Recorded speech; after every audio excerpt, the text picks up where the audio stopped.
bothering me as much as they used to before. Which brings me to a conversation that I had with my friend today. I had two conversations. I had a conversation with a friend that used to go to church. That was descarriado, how you say, like backslidden? Backslidden, and they were thanking me for not giving up on them because I could be a pain in the neck. You know what I mean? And I really try really, really hard to not utter things, but they just, like, it's like, mommy, like, I can't help it. And I would tell her, I was like, listen, I'm not gonna stand up to you no more. You know you shouldn't be acting crazy. And I'm just sick of having this conversation with you. I'm not gonna say it anymore. But every once in a while, like, it's just one of those things. We're talking for 10 minutes, and I'm going to bring it up. I don't know why I'm like this, and I get annoyed with myself, but it is what it is. But he was telling me, like, Angie, thank you for not giving up on me, because if it wasn't for your constant nagging, was just as important as his life. And we see here some interesting things that Jesus endures, but we also see that the people that he appeared to. I don't know if you notice on page 78, when you look down the list, it says 500 people at one time. 1 Corinthians 15:6 says that they saw Jesus. So that was pretty awesome, because that gives a great testimony of Jesus being seen alive after his recorded death, that we can find in many other books that aren't the Bible. We know why he was killed, and that there were followers to follow him, and all of that fun stuff. But we will start with the book of Matthew. Please read your chapter. Know that you're also being graded on participation. The reason why I'm telling you to read is that I'm not talking to you for an hour and a half.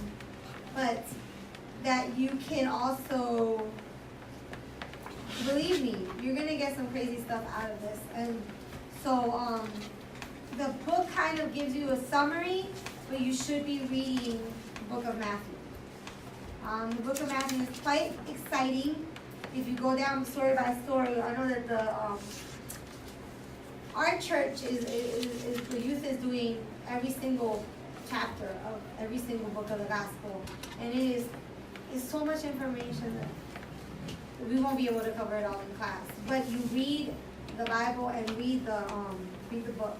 The book isn't, the chapter isn't too long, but Matthew is probably one of the longest accounts of Jesus' life, one of them, and it was probably the first written gospel.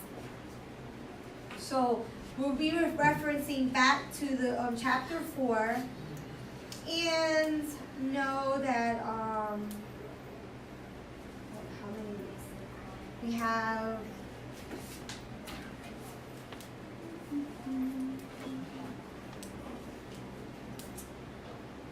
We have 2 more weeks before the first quiz. Huh? The first quiz, I would say, would be about 20 to 25 questions. The first test, I'll do it on multiple choice. Okay. The first test. The second test, I'm not going to make any promises. But it'll be 25 questions, multiple choice. I will give you a study guide, but I'm only going to give you a study guide of probably 30 to 35, and you won't know what's going to be on the test. So you have to study all of it. And I'm only doing this not to be mean, but just so that there's something, you know what I mean? Something works up in there.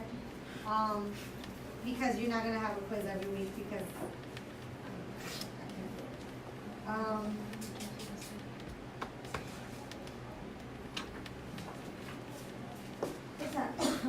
we have pretty much,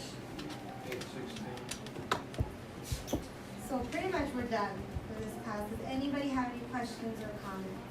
Are you still going to give us a paper with what information is needed on our paper? Yes.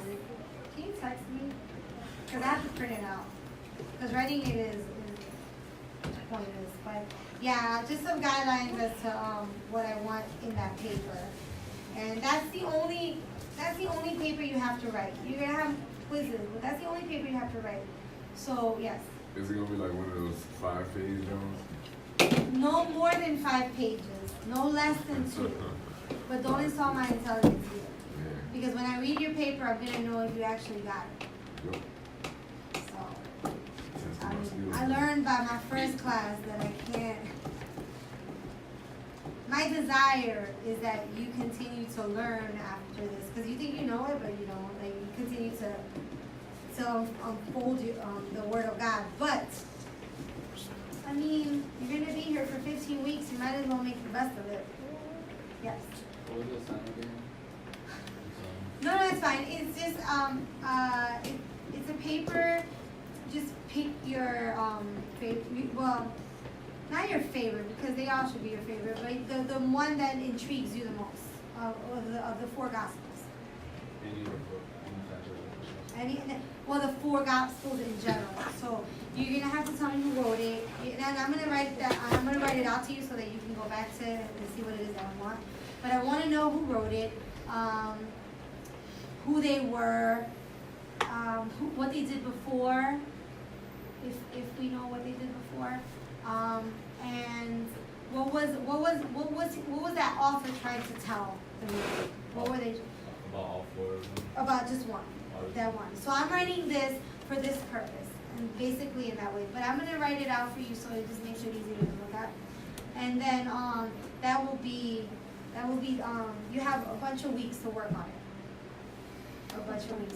If you have that much, but at least no more, no less than 2, because I know some people have a hard time with that, but no more than 5 because I'm not gonna read all that. No, I'm just kidding. Can I type it out? Because my handwriting is horrible. I would desire most that you type it out. If you need me to print it out, you can email it to me so I can print it out for you. You know, a printer. But I prefer that you type it and you type it double space. Alright, cool. That makes sense. So that I can read it and. That handwriting ain't no joke. Huh? My handwriting is disgusting. So yeah, just so I could be able to read it. But try your best to at least. Now, what does the paper do? 3 pages, huh? What does the paper do? Sometimes for the end of the month, until the end of the semester. Alright, cool. Sometime before your last test. Week 12.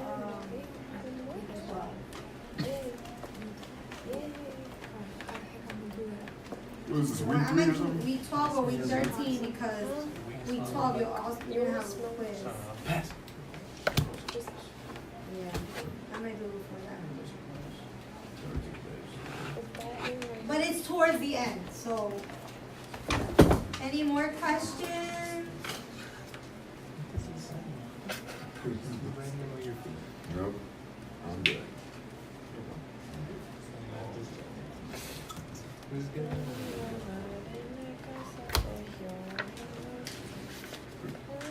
Yeah. So. Yep. There will be, the first quiz will have some questions on this chapter that we just covered and literacy that we spoke about last week. And anybody, quick question. Why are there so many stories in the Bible, narrative stories in the Bible? We spoke Well, about as that. you said. Not Jeff. Oh, no. I love you, bro. But you know all the answers. Anybody remember? Can you say the question again, please? The question is, why is it that there are narrative stories in the Bible? We talked about it last week. Why are there narrative stories in the Yeah, Bible? why are there stories in the Bible with characters and themes and plots and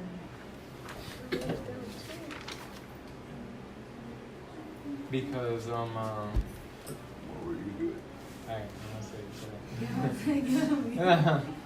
Because if I'm not mistaken,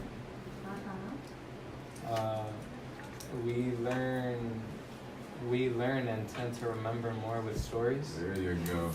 So it is easier for us to understand and remember stories. Ashley, I'll email it, the class notes to you, and Andrea, I'll email the class notes to you.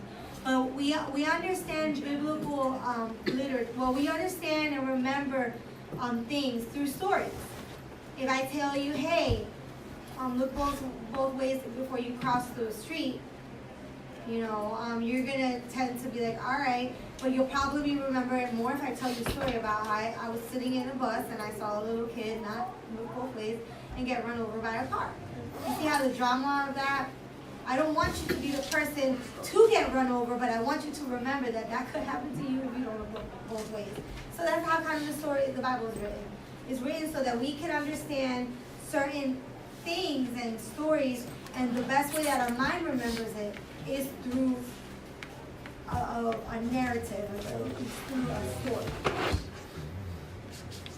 Like, don't use your phone, do it. No, I'm just kidding. Because then you don't end up like Steve.